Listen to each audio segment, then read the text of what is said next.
Welcome to Mogobe Nuggets of Wisdom podcast. My name is Mompoloki Lerumo Mogobe. Our objective is to enthuse, inspire, energize, and empower entrepreneurs and entrepreneurs of all stripes here in BW and beyond. We do so by inviting these entrepreneurs and entrepreneurs into our makeshift studio. Sometimes we call them to the restaurant, sometimes we go to our studio, and we ask them to share their experiential knowledge, their experiences and their expertise. And we ask them as many questions as we can, aimed at empowering you also as a viewer.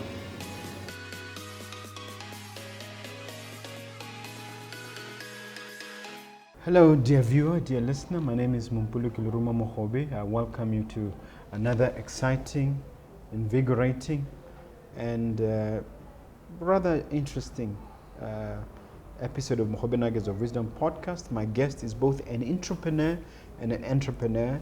She operates both within government space and outside. And welcome to the studio, Miss Thompson. Welcome to the studio. Thank you. Yeah. Would you care to formally introduce yourself? Because it's Natasha Thompson. But beyond that, what do you do, what you're all about? I am a prosecuting attorney. I work for the Attorney General's office, specifically the Directorate of Public Prosecutions. I also run my own business. Actually have two, Thompson Consultants, which I own by myself, and then I'm in a partnership with another business called Debt Collected. Yes, I have two other business partners, which is going really well right now. Yeah. Yes. This is great. I mean, you have 7:30 to 4:30, and then you also have another gig after that. How did you get into both? First becoming a prosecutor, and then starting your own business. Take us through the journey briefly.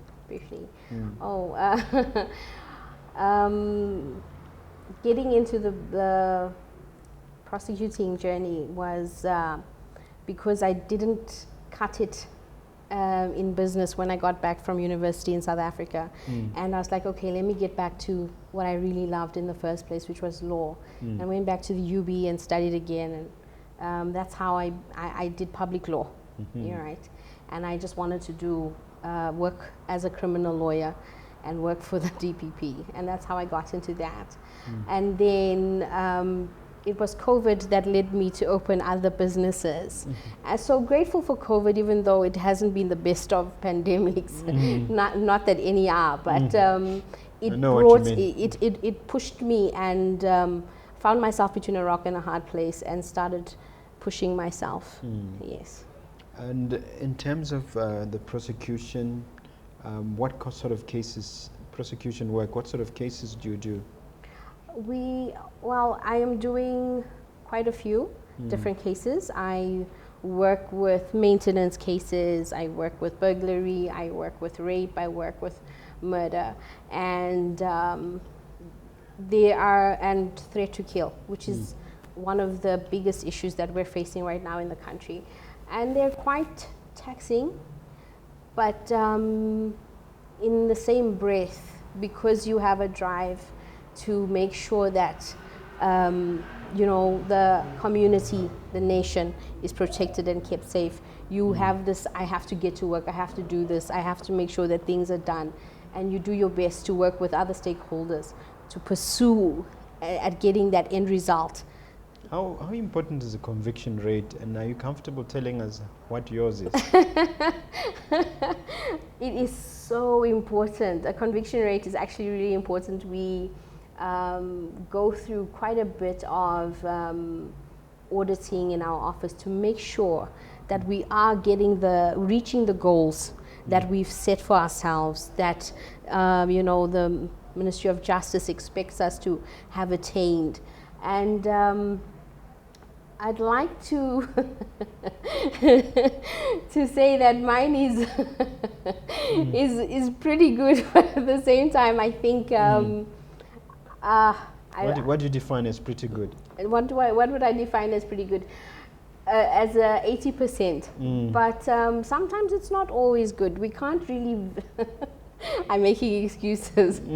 Yeah. But honestly, there's certain things that go wrong in terms of working with other stakeholders. So we're not, we have the last buck. Everything falls on us. Whether everything's done nicely before or not, it's my job to make sure everything gets done. Am I to understand the 20% failure rate, quote unquote, results from poor police and investigative work? I'm not answering that question. You're not comfortable, yeah? No, I honestly not comfortable answering that question. Okay, it's too political. Let's leave it. Let me ask you about the entrepreneurship side, which is the real reason you are here. You are a fairly new entrepreneur, and you've already started 2 businesses. Right. What really are these businesses about? I'll go to the psychological side later, but what are these businesses about? Let's start with the Thompson Consultants. Thompson Consultants started because I wanted to do something that I was good at doing, and I had started other things and was doing other things, but failing at them all the time because I was trying to do clothes, not my passion. I was trying to do selling of food, not my passion. So I had to sit back down and say, Natasha, what do you really love doing? And that's talking, that's negotiating, that's, I'm quick on my feet. I can get stuff done. I refuse to accept no's. So I started Thompson Consultants so that I could help other people, because some people accept no's. Some people get turned away for certain things. And I decided that with those qualities, let me start a business that I could help other people with. So I started Thompson Consultants, the business consultancy company. And I help you in whatever area you need me to assist you in. Whether it's your immigration documents, I help you there. Whether it's sitting down in a business meeting and negotiating something for you, I can do that for you. I basically consult for you. It's I in whatever area of your business you need my assistance in. And in terms of the consultancy business, let's talk about the immigration component. Does that mean that you help foreigners secure their permits, and what does it entail? Yes, I'm working with a lot of foreigners, and they need assistance in the process. They get a lot of sort of negative attention, so a lot of the foreigners find it very difficult to get their paperwork done and everything of that regard. And then there's legal issues. So I advise on that and then assist them in filling out the documentation, going to the office, getting that sort of stuff done. So you theoretically just the immigration lawyer, right? What they would call them, an immigration lawyer. An immigration lawyer, yes. And do you find the process user friendly? I'm quite comfortable with it. It's not always as complicated as when the person calls you and says, Natasha, I need your help, and this 1, 2, 3, and then I usually have to calm them down. It's with me, I find the process is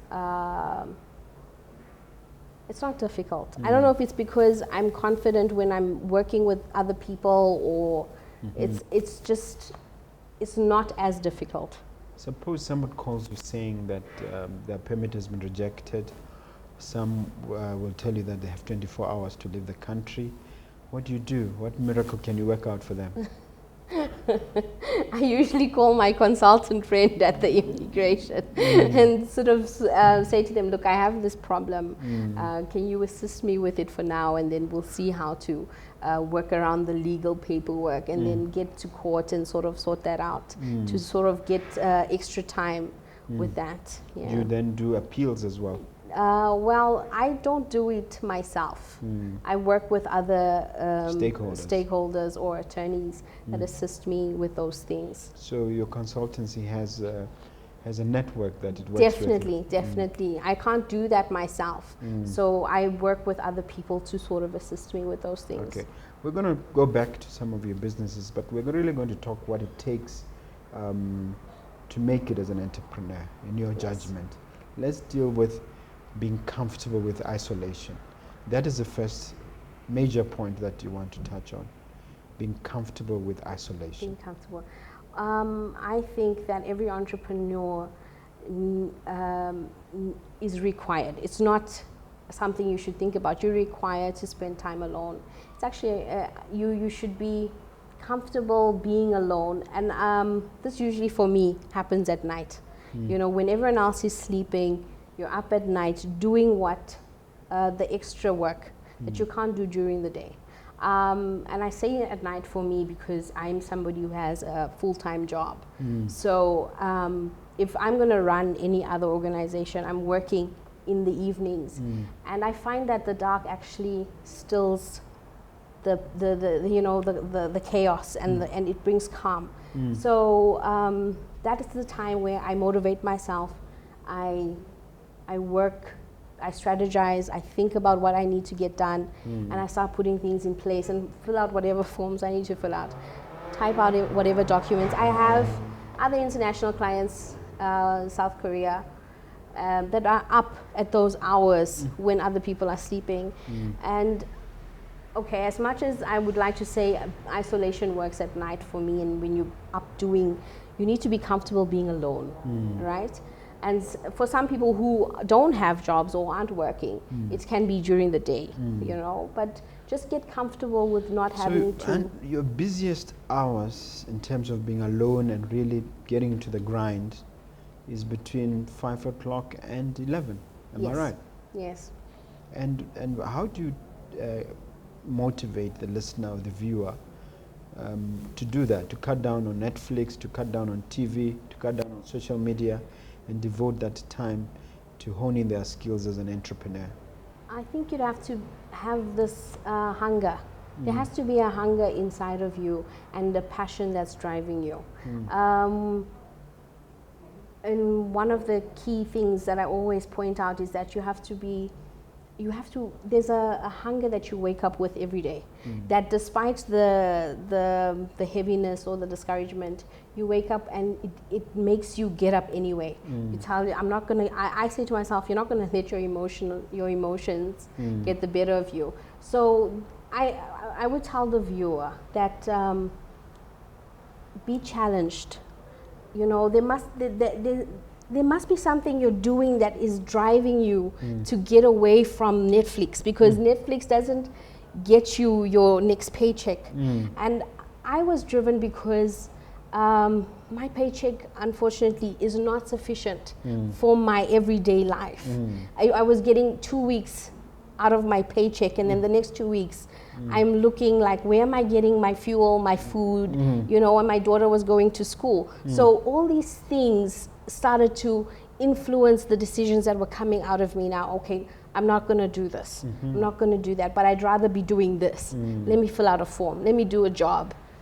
Something else. Yes. It's very interesting, and I wish most people would embrace that. Dream big. What are your big dreams, and why is the size of a dream? Why does it have to be big? Because I think if it's unattainable, you will find yourself working twice as hard to reach it. Entrepreneurs, I feel, are people that see the end result before it takes its first step. And most people usually correlate business with being pregnant, because there's the conception, there's the pregnancy, there's the labor, and then you have your child. So usually all of that. So when I was... There's this disfigurement as well. Definitely, there's the scars. All of these things are so important. And I found that I had to do my profile recently, and as I was writing, I sat down and I said, what is it about me that makes me a big dreamer? And one of the things I wrote about myself, I don't know if it's a characteristic or a key aspect, I called myself a midwife. And my daughter looked at me and she was like, Mom, what is this? And I was like, I can see your dream, so I can help you birth it. I'm one of those people that has always been someone who can see farther than where it actually is. So I would, even when we, when I dream, I don't dream small. I don't. I like to have it bigger. Yes. Wake up hungry. Oh, Did you wake up hungry this morning? And define the hunger. Definitely. I think waking up hungry, like I was just saying previously, is waking up despite a heaviness and wanting to follow through with whatever you are pursuing. And nothing should be able to stop you from pursuing that. There must be a drive in you, and I feel like for you to have that drive, you must be doing something you're passionate about. Well, let's concretize that in your case. What's making you hungry and what are you driving towards?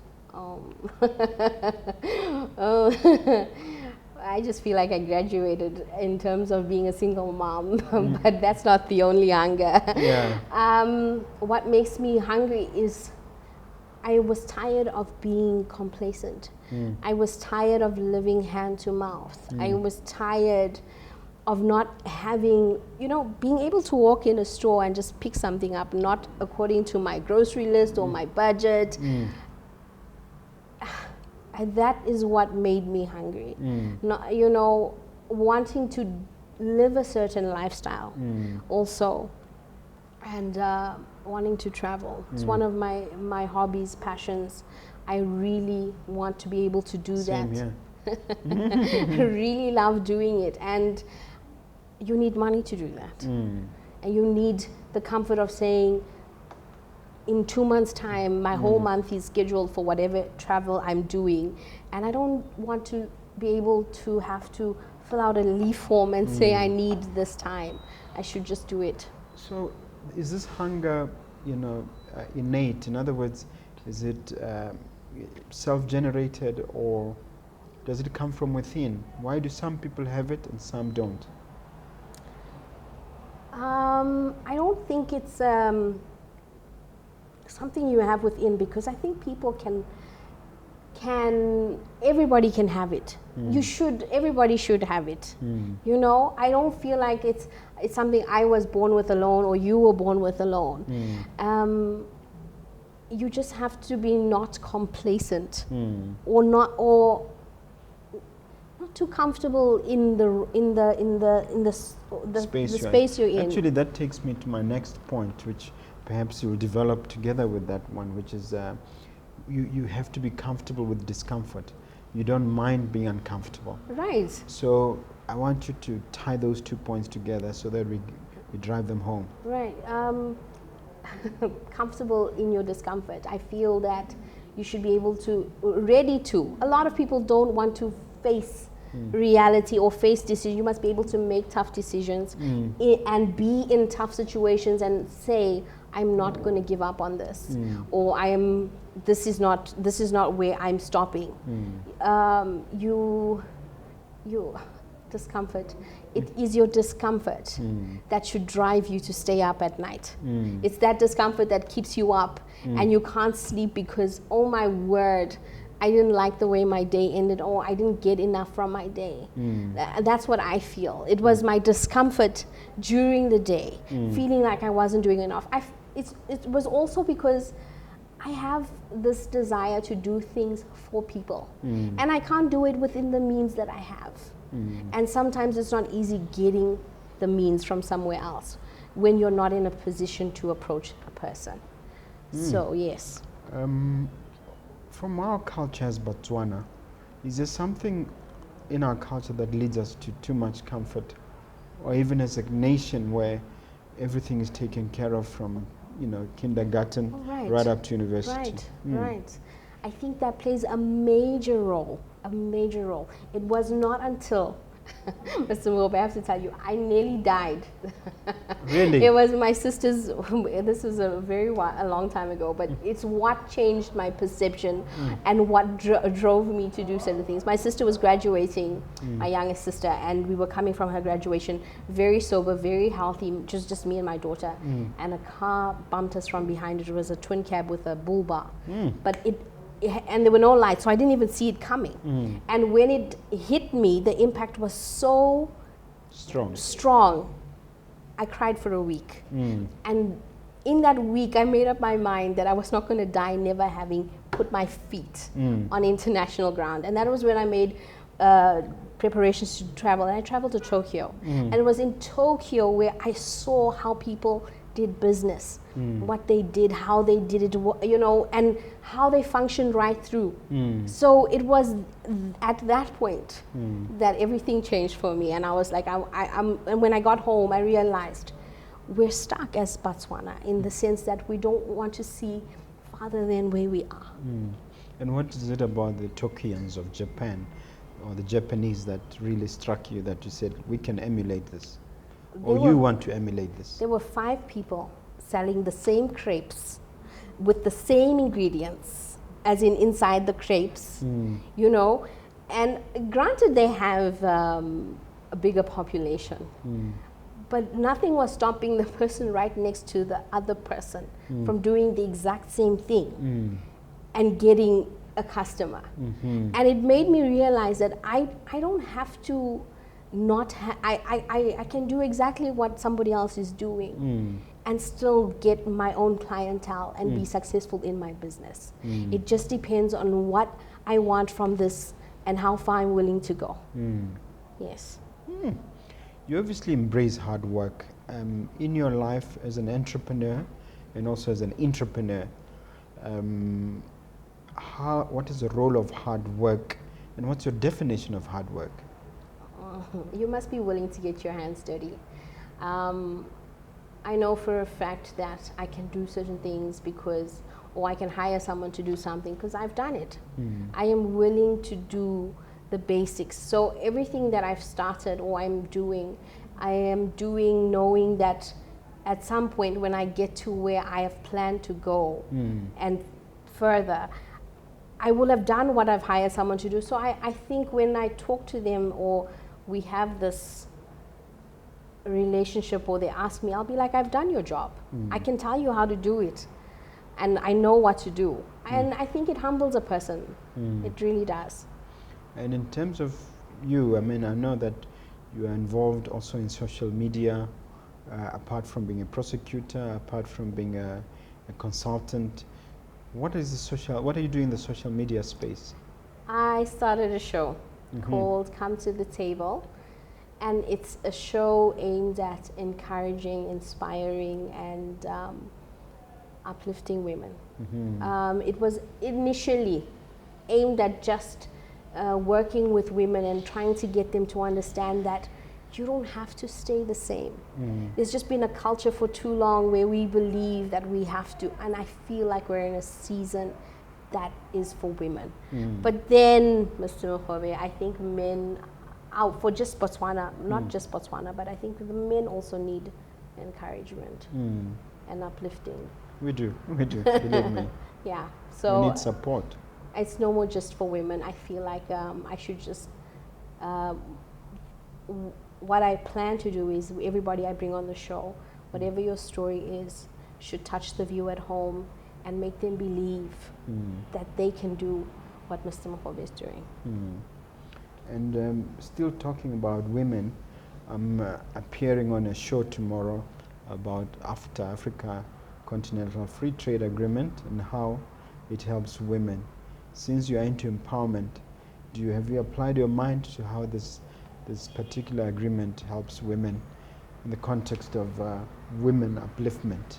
I saw that advertisement, and I'm still looking into the depths of all of that. But I think that in the industry, should I call it industry, or in business, or in politics or finance, I think women definitely need to be told that you can take that next step, because they're there.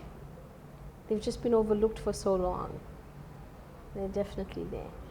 Okay, let's talk about confidence, because even with women, sometimes confidence is an issue. For instance, this whole idea of a glass ceiling. Who decided to put up a glass ceiling for women? And how are we going to break it? I think that has been there for decades. I think even way before time. It's just somebody decided to label it, and it's now a glass ceiling. How do we break it? I think we break it by informing. We break it by allowing us to be, not being afraid to be. I think that's how we take our stand, and not compromising yourself in all of that. I think those are the main key things that I would say for women who are experiencing that glass ceiling aspect. Don't be afraid to be yourself, and don't compromise any of your qualities.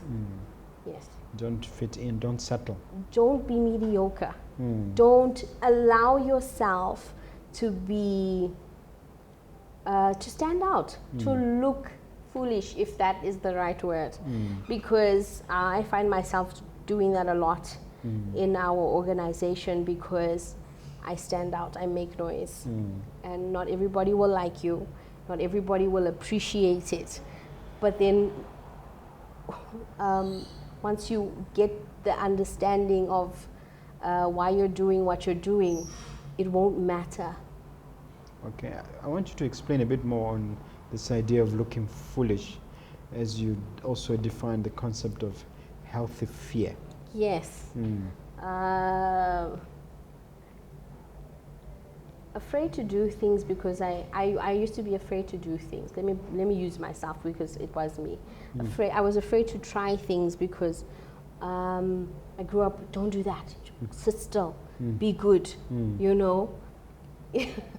But it's usually the kid dancing all over the show that gets chosen. And if I'm sitting in the corner like a good little girl, then they're not going to see the talent I have, because I am sitting still. I've been told, instructed, don't make noise, you know. And that's how I grew up, and afraid to be embarrassed. You don't want to take a step because you're afraid to fail. But you can't be afraid to fail, because if you're afraid to fail, then you would never have even tried. And when I talk of fear, I feel like you should have a healthy fear of the fear that you have of I had a fear of being able to hire someone, because I was scared that I wouldn't be able to pay them. But then I sat down and I pointed out what my fear was about, and then I was able now to face my fear, and then say, that's an issue I can overcome. So that's how I overcame my fear. And I feel like that's what needs to be done. Why do you call it healthy fear? Healthy because it drives you to not stop. And then you get the unhealthy fear where you stop. You're afraid and you don't try. You're afraid and it blocks you. You're afraid, and I don't call Mr. Mogobe and say, can I please invite you to my show? You know what I mean? So I actually sat on my desire to meet you for about a month or so. And then I was like, okay, now I'm ready. I can. You had to work on those courage muscles. Definitely, definitely. But and of course, it's an open secret. I make it a condition that I'll appear on your show only if you appear in my show. Yes, to give you an incentive. Definitely. So those are healthy fears. You address them. You acknowledge them for what they are, and then they should drive you to continue to push you. Have you discovered that most of the things we feared, looking back sometimes, they are laughable? Oh, yes. You wonder why. Of like, what were you thinking? It's not serious at all. Yes. And why did you take so long to realize that it was absolutely nothing? Yeah. There's something that Desmond Tutu said once around the time of the independence of South Africa, and it was so clarifying and yet so simple. He said, how could we have been so stupid for so long as a nation, you know? Yes, it's profound. And it makes us wonder a lot. I think I agree with you. Sometimes I do feel like that. How could I have been so stupid for so long? By not taking the necessary action and exaggerating all these fears. I'll remind a woman of that when she's telling me about her relationship. Yeah. How could you have been so stupid For so long. for so long? Yeah. Yes. I don't know, this thing of hating the status quo. Isn't hate a strong word? Because you suggested that we should hate the status quo. Oh yes. We just actually I talked about that now, standing out. I don't know if hating the status quo is the right word, but standing out does fit in. You don't accept what people say is normal, and be different. I feel like we all just want to do the same thing, and if you're doing the same thing, you're in the right boat. What if the right boat is going in the opposite direction? So when I say hate, it's for lack of a better word, stand out. What do you find as a status quo that needs to be addressed? Or That we're entitled. If I'm talking about us as a nation, we're entitled. And when decisions get made, and now almost in an instant, it becomes so fearful for us, or we don't understand it, or we don't even know what's going to happen next. Whereas we should not be so entitled. So I think that is a status quo that everybody feels that way. Maybe come out of that rut. do you think if our government was a little tougher with us, maybe they stopped paying for everything, things would get better? Wow. I think it would take quite a long time, because it's a mindset that needs to be changed. It's not just saying somebody's getting tougher and we're going to do it. No. People need to start changing their minds and transforming the way they think first before we can get there. Okay. You can work from anywhere.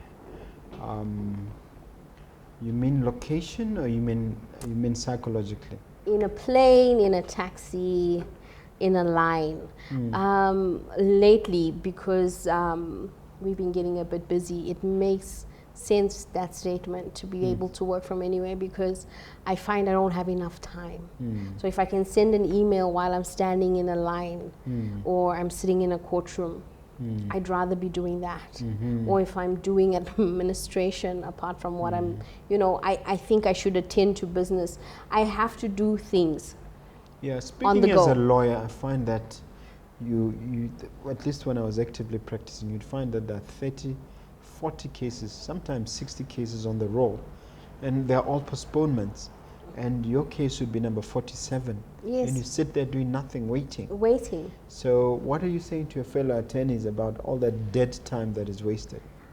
And it really is time that is wasted. I feel like if you have another hustle or a side hustle, take that work with you. Because if you're going to go there just for a postponement, there's nothing you need to attend to on the file. You know what I mean? So do what you need to do in the meantime, waiting for that stuff to get attended. I do work on my phone, send an email. Don't you find that most lawyers are almost allergic to entrepreneurship, or allergic to business, or starting their own business? And it's almost like hostile to that idea. Don't you find that? I do. I do, and it upsets me. What can you and I do to change that status, that situation for our colleagues? I started a motivational in my office specifically, and I would do one every Friday morning. And what they used to initially do was get these insurance guys, to come in and tell them what policy you can buy. And it was every Friday. Only one person would attend. And I was just like, this is a heavy space to be in. And then I joined the wellness team, and I was like, guys, can you give me a chance to change up this whole thing? And they did.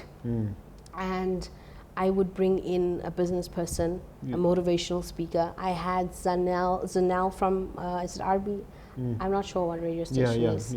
But she came in and she spoke, and the numbers changed from 2 to 15 to 30, because these people were coming in with I used to do that. I used to actually go to government offices and called them myself Sibuya, speaker, me and a group of others. Wow. So we used to do that for a while. So, but you didn't invite me. I'm a bit cross. It was just before COVID, and I didn't see all the stuff you were doing until recently, you know. So I was just like, I wasn't sure. In fact, there were a few lawyers I'd approached who didn't find it interesting enough to come and speak to other lawyers, which I was a bit peeved at.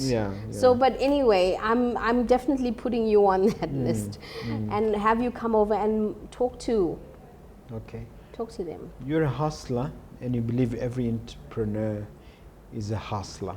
What is a hustler and what is a hustle? I think with being in business, there's no guarantees. You're almost every day taking a risk, and I think that's why the rappers decided to call themselves hustlers, because they were making a way no matter what, and taking whatever route they needed to take to get to their end result. And I think ultimately that's what an entrepreneur is, just a very nice way of saying hustler is, you know, getting up every morning, getting out the house and going to make that money. Getting things done. Definitely, I agree with you. If there's an obstacle, you go around it, you penetrate it, or you destroy it. Definitely, you climb over it. Nothing is going to stop you from getting there. I like that, yes. Okay. Now, who do you admire out there as a hustler, as an entrepreneur? Who do you want to be like? Is there someone there that you are not necessarily fashioning yourself after, but would call a role model for you? This is going to sound like I am being very funny, but I actually, that's the reason I called and approached you, is because I was like, I'm going to get this guy to be my mentor, because he's an attorney, self-made businessman. I don't think he's got one business. And there were little things about you, well, not little, things that I was relating to that made me feel like I could learn from you and say, okay, I'm taking that golden nugget, and when you put out your show on the golden nuggets, I was like, he is out there to make a difference, not just for himself, but for other people. And that was even more of an inspiration, because it correlates again with me trying to reach out to people. So I was just like, I need to get in touch with this. Okay. So yes, you are my person. Okay, you are making me blush now. I didn't think you'll say me. Seeking out advices and feedback. Do you have advices, and who's giving you feedback currently? I do, and you may not see it, but I'm a very spiritual person. I am. I have, there are a few men of God that actually mentor me all the time. During COVID, one of them, who is very dear to me, said to me, Natasha, I want you to start looking at other mentors, businessmen, you know, seek someone else who can give you a different perspective. And yes, I think that I have to speak to people who have gone before me. There's a man who's not even in the country that mentors me, and I love him to bits. Yes, TD Jakes. Awesome. Yeah, he's everybody's mentor, including myself. If you had a crystal ball and you're looking to the future, 5 to 10 years, where will Natasha and Thompson be? Where would Natasha and be? 5 years from now. 5 to 10 years. Oh, I would be flying in my own jet. Wow, that's a big one. That is a big one. But I'd be flying in my own jet, doing what I love the most in different nations, not just in Botswana. Impacting people, impacting lives. Definitely. That's ultimately where I'd like to be. Wow, this is a big one. It's a really big one. We've come to the end of our time together. Here's your chance to ask me a question. Why did you invite me to your show? Besides me inviting you to That's it. That's the come to main the reason. table. I think that you can add value, Right. and we need more to see more women in business.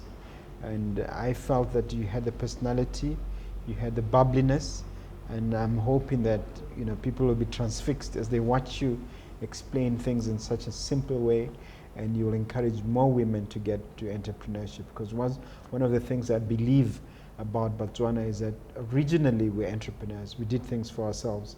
So we want to revive that spirit, that culture, and want to do it for everybody. Right. So this is mainly the reason I invited you. Thank you. And see how photogenic you are, see how nicely you're responding to the camera.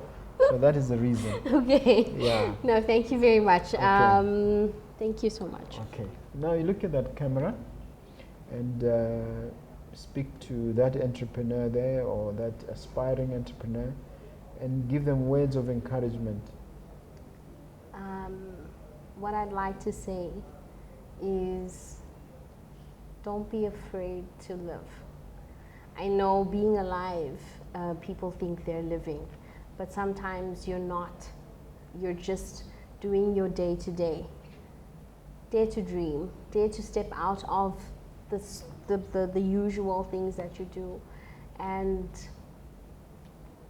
don't be afraid to die. Be afraid to die not having lived. That's what I'd say. Wow, that is so powerful. One thing I wanted to ask you is what sets apart Ann Thompson, Natasha Ann Thompson, from other entrepreneurs there who give up on their dreams and who fail? What is that aspect that keeps you going? I forgot to ask you that. What is that keeps me going? I don't like to lose.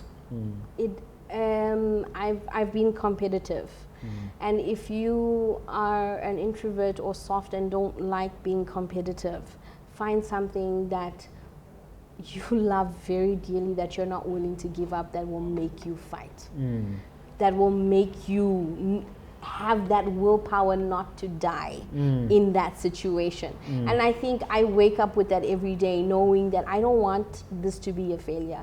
I like this is for me. It's not even for anybody else. It's not for my daughter. It's not for anybody. It's for me. And that's what I do. I don't know if it's just a few of us that are born with this, but I do not like to lose. I can identify with that. Yeah. No losers, we're winners. Tell them how they can reach you, any contact details, whether it's WhatsApp, social media. I have a WhatsApp business page, 71805567. I have a Facebook page, Natasha Ann Thompson, and an Instagram page, Come to the Table. Yes, that's where you can. I have a LinkedIn page as well, and it's just Natasha Ann Thompson. Okay. Yes. And then tell them about your show. Oh yes, and my show is Come to the Table.